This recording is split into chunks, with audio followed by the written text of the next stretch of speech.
After a nightmare month as First Minister, Humza Yousaf headed south today for his first face-to-face meeting with the Prime Minister Rishi Sunak. Recent relationships between the leaders of our two governments have been highly strained. What are the chances of this one being any different?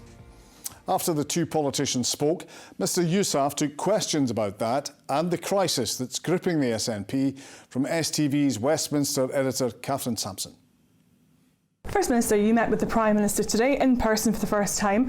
What was discussed, and did you get the impression that he's a man you can work with? So first and foremost, I raised the issue of the cost of living crisis and urged the Prime Minister to do more, particularly for low-income households. I raised my real anger and frustration at the undermining of devolution. Foreign Secretary's recent clumsy intervention around external affairs, the continued refusal to grant a Section 30 order, and then I also raised the issue of the way that I think the Scottish whisky industry has been treated unfairly by the Prime Minister. I did say, of course, that where we can collaborate and work together in the interests of Scotland, of course I was prepared to absolutely do that. And one way the UK government could demonstrate that within even a matter of days or weeks is granting the exemption from the Internal Markets Act for the DRS scheme. Is there any compromise that could be reached between you on gender reform that means you can avoid a costly, lengthy court battle? That is what we wanted. We said to the UK government... Is it too late, though, to do that? Well, of course it's too late. The petition has been lodged, but I've said to the UK government time and time again, as did my predecessor, in fairness to her, of course, that we are prepared to listen to the UK government, prepared to see a draft amendment, for example, to the bill.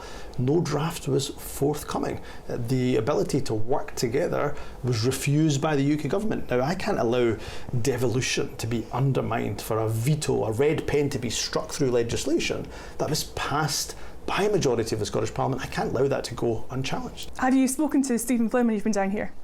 Yeah, he and I spoke earlier this morning. We spoke a couple of days ago. Stephen Flynn and I are very close. We speak fairly regularly. Did you hear him on the radio this morning then saying he was kept in the dark for 2 months after becoming Westminster leader about the fact the party auditors had quit? Did you know that before he said it on the radio? Yes, he told me the timeline in relation to when he first knew about the auditors. Of course, what was done in the past and said in the past, it really isn't an issue for me. Being party leader over the last 4 weeks, my priority has been to get auditors in place for the SNP. It's obviously Stephen Flynn and the Westminster's group responsibility to get auditors in place for the Westminster group. The party could lose over £1 million in public funding unless it appoints new auditors by the end of next month. Can you meet that deadline? It's of course a concern, but I know equally that the Westminster group, led by Stephen Flynn, are working flat out to get auditors appointed to be able to meet that deadline. And if they don't? Well, I know that Stephen Flynn will also be having conversations with the House of Commons Authority. We'll work hard to meet that deadline. If they don't meet that deadline, then is there a way of being flexible? The Westminster Authority is being flexible in relation to short money, because it is an important resource, particularly for opposition parties. You're going to have to sack staff? No, look, we're not in that place at all. I think it's really important that we don't scare staff by saying that they're going to be losing jobs and so on and so forth. That's not something we're working towards. What we're working towards is ensuring that we get auditors in place so that we can meet that important deadline. Do both of you feel angry about the complete mess you've been left in? Look, it's a frustration that the issues of governance and financial oversight were not as they should be, and that's why when I became party leader, the first thing I did when I attended my first NEC was to get agreement around a governance and transparency review. But it is, of course, a frustration that these things were not made public beforehand. Have you spoken to the former First Minister since she resigned? Since she's resigned, yes, but not in the last few weeks and not since the arrest of Peter Murrow. But of course we spoke, for example, when I was in the chamber being voted in as First Minister. Okay, but not in the last few weeks?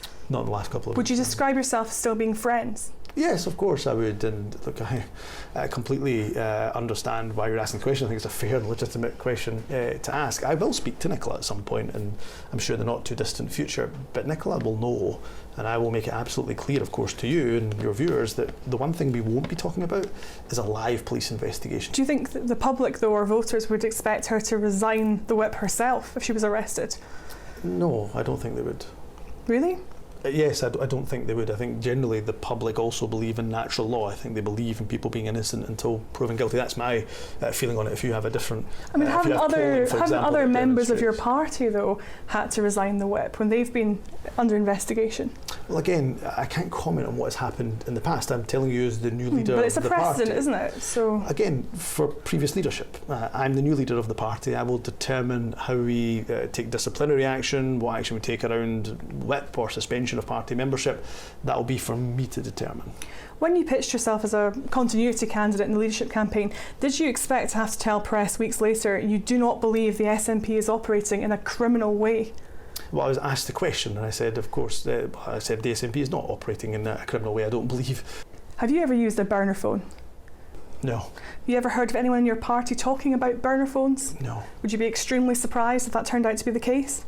Yes, but it depends. I mean, for example, when you run a campaign, instead of using your personal phone, people might well buy a new SIM card and a new telephone number and make that the campaign phone number. So it depends on your definition of what you mean by a burner phone. So, well, burner phones are about anonymity, aren't they? They're usually seen as something that people use to cover tracks. Sure, if it's that, then of course I would be surprised if that was being used in an election campaign. But you're asking me to now comment on potential issues in a live police investigation.